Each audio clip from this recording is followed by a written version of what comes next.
After weeks of hesitant texting and brief, casual chats over coffee on campus, she had agreed to have dinner at Daniel's place.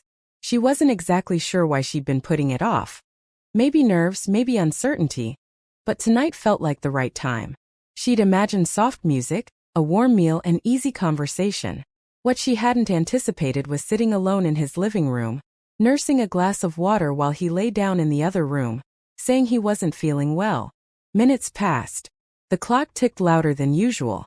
Zoe debated whether to wait it out or quietly excuse herself and leave.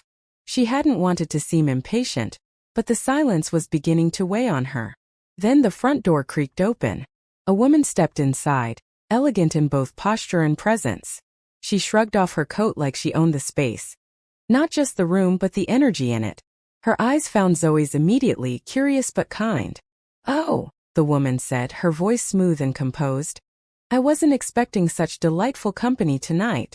Zoe stood up, startled. I'm Zoe. Daniel invited me over for dinner, but he's, resting right now." "Let me guess," the woman interrupted with a smile.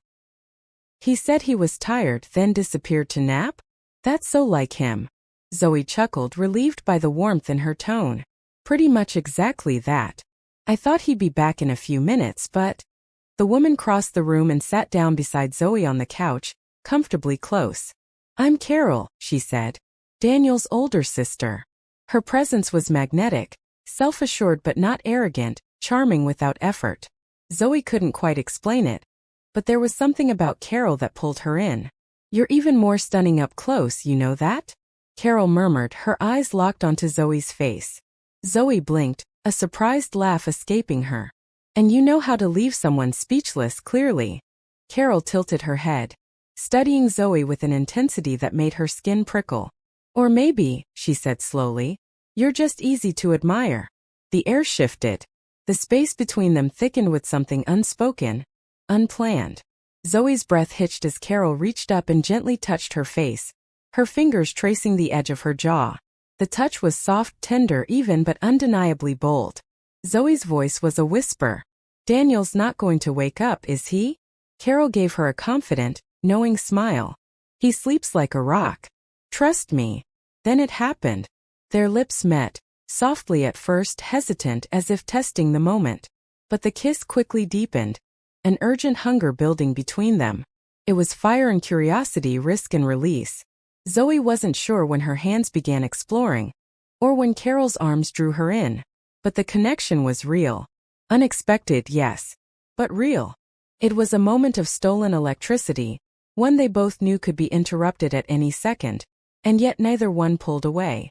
When they finally broke apart, breathless and a little dazed, they didn't speak. They didn't need to. The room held their secret, warm, pulsing, alive.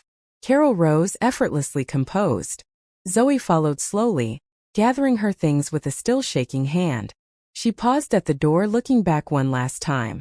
"That was the most unexpected evening I've ever had," she said, a small smile tugging at her lips. "And I think I loved every second of it." Carol met her gaze with a smile that said everything. Unbothered, graceful, unapologetic. Zoe stepped out into the night, heart pounding, the taste of surprise still lingering on her lips.